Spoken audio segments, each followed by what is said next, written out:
கொங்கு மக்களே, சின்மயியின் இசை மலையில் நனைய தயாராகுங்கள். கார்த்திபுரம், நீலாம்பூர், கோயம்புத்தூர் மே 16. Book your tickets only at www.41sounds.com. திரையில் போட்ட நாடகத்தை இப்போது ஒருவர் தரையில் போட்டுக் கொண்டிருக்கிறார்.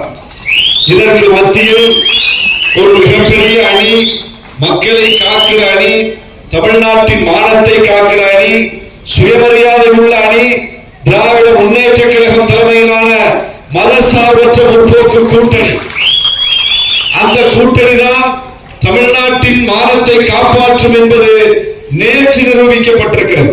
அதிமுக தன் நிலையை இழந்து சரிந்து வீழ்ந்தது. ஜெயலலிதா அம்மா ஆட்சியை பிடித்துவிட்டு சசிகலா அம்மையார் வழியாக எடப்பாடியிடம் ஆட்சி ஒப்படைக்கப்பட்டது. ஆட்சி இருக்கிறதா எடப்பாடியிடம்? இல்லை. எடப்பாடியிடம் அந்த கட்சி ஒப்படைக்கப்பட்ட போது அந்த கட்சிக்கு 37 எம்பிக்கள் இருந்தார்கள். இப்போது ஒரு எம்பி இருக்கிறார்களா? இல்லை.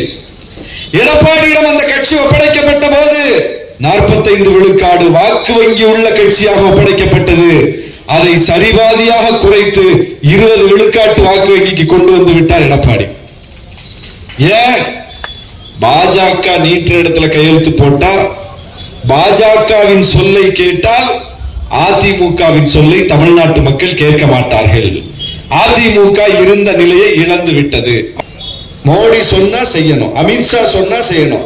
அப்ப அது அண்ணா திமுகவா, அமித்ஷா திமுகவா? அதிமுக என்பது அண்ணா திமுகவா, அமித்ஷா திமுகவா? அது அமித்ஷா திமுகவாக மாறிவிட்டது. அப்ப அமித்ஷா திமுக என்கிற அண்ணா திமுக ஒரு பக்கம், இன்னொரு பக்கம் இன்னைக்கு பாருங்க சர்ச்சில் முட்டி போட்டுட்டு போறாரு.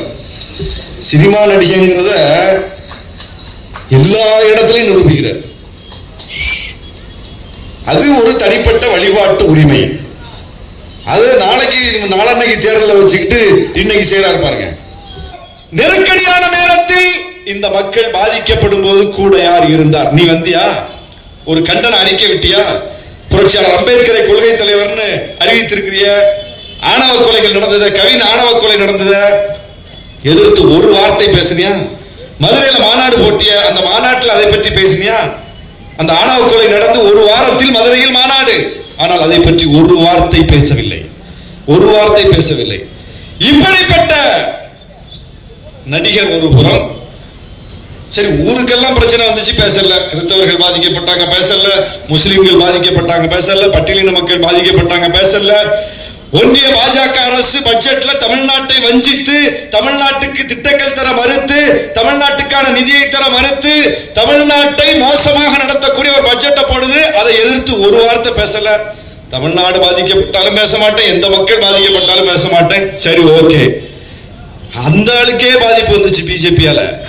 அவரு நடிச்சு பல 100 கோடி மதிப்புல செலவுல எடுக்கப்பட்ட படத்தை காரணமே இல்லாம சென்சார் போர்டு இழுத்தடிச்சு அந்த படமே இன்னைக்கு வேற மாதிரி தான் வெளியே வரக்கூடிய ஒரு சூழ்நிலை ஆகி போச்சு. அது பெரிய நட்டத்தை கொடுத்து விட்டது. அந்த படம் முடக்கப்பட்டு விட்டது. ஆனா முதலமைச்சர் அறிக்கை விடுறாரு, விடுதலை சிறுத்தைகள் கண்டிக்கிறோம், ராகுல் காந்தி கண்டிக்கிறார், விஜயை தவிர எல்லாரும் கண்டிச்சிட்டாங்க. அவருக்கு ஒரு பாதிப்பை பிஜேபி ஏற்படுத்தினால் கூட, அவர் விஷயத்தில் கூட பிஜேபியை எதிர்ப்பதில் அஞ்சி கிடக்கிறார் என்றால், உனக்கும் எனக்கும் அவர் பேசுவாரா? பிஜேபி எதிர்த்து தமிழ்நாட்டு மக்களுக்காக பேசுவாரா? அவருக்கே பாதிப்பு வந்த போது கூட பேசுவதற்கு அஞ்சுகிறார். எனக்கு இவங்களால தான் பாதிப்புன்னு இதுவரைக்கும் அவர் சொல்லல. உலகமே சொல்லுது பிஜேபியால தான் ஜனநாயகன் படம் முடக்கப்பட்டிருக்கு. ஆனால் எங்கேயாவது விஜய் சொல்லியிருக்காரா?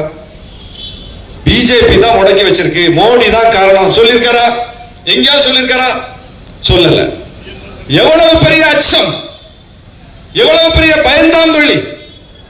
இவர் ஆட்சியில உட்கார்ந்து அவ்வளோ பெரிய பிஜேபியை எதிர்ப்பாராம். இதை நம்ம நம்பணுமா? எடப்பாடி தமிழ்நாட்டு உரிமையை காப்பாராம். இதை நம்ம நம்பணுமா? அப்போ எடப்பாடி ஒரு பக்கம், விஜய் ஒரு பக்கம், நம் பக்கம் நிற்கிறவர் யார்? இதுல தமிழ்நாட்டை வழிநடத்தக்கூடிய தளபதி மு க ஸ்டாலின் அவர்கள்.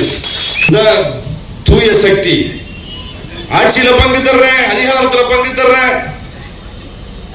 சரிப்பா, எங்களுக்கு நீ பங்கு தர்ற, நாங்க வரவேற்கிறோம். அது எங்க முழக்கம் தான். ஆட்சியில் பங்கு, அதிகாரத்தில் பங்கு என்பது நாங்கள் முன்வைத்த முழக்கம் தான். அதை நீங்களும் முன்வைக்க வரவேற்கிறோம். எல்லாரும் அதை முன்வைங்க. அதுக்கு முன்னாடி உன் பங்கு என்னன்னு உனக்கு தெரியுமா? நம்ம ஒருத்தருக்கு பங்கு தர்றோம் அப்படின்னு சொன்னா திருப்பி அவன் நம்மள்ட்ட கேட்பான்ல, உன் பங்கு என்னப்பா? உன் பங்கே என்னன்னு உனக்கு தெரியாது.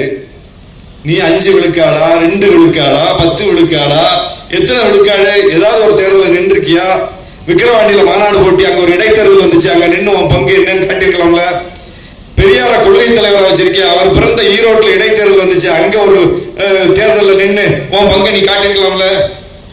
உன் கொள்கை எதிரான பாஜக, அந்த பாஜகவை வீழ்த்துவதற்கு நாடாளுமன்ற தேர்தல் ஒரு வாய்ப்பா உனக்கு வந்துச்சு, 40 தொகுதியில கேண்டிடேட் போட்டு தேர்தலை சந்தித்து உன் பங்கு என்னன்னு நீ காட்டிருக்கலாம்ல. அதெல்லாம் வெளியே வர மாட்டேன், தேர்தலை சந்திக்க மாட்டேன், 6 மணிக்கு மேல ஆட்டோ ஓடாது, பிரச்சாரம் செய்ய மாட்டேன்.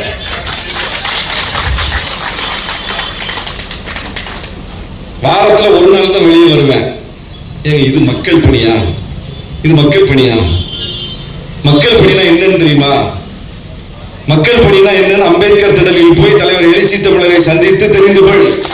கொங்கு மக்களே, சின்மயியின் இசை மலையில் நனைய தயாராகுங்கள். கார்த்திபுரம், நீலாம்பூர், கோயம்புத்தூர், மே 16. Book your tickets only at www.41sounds.com.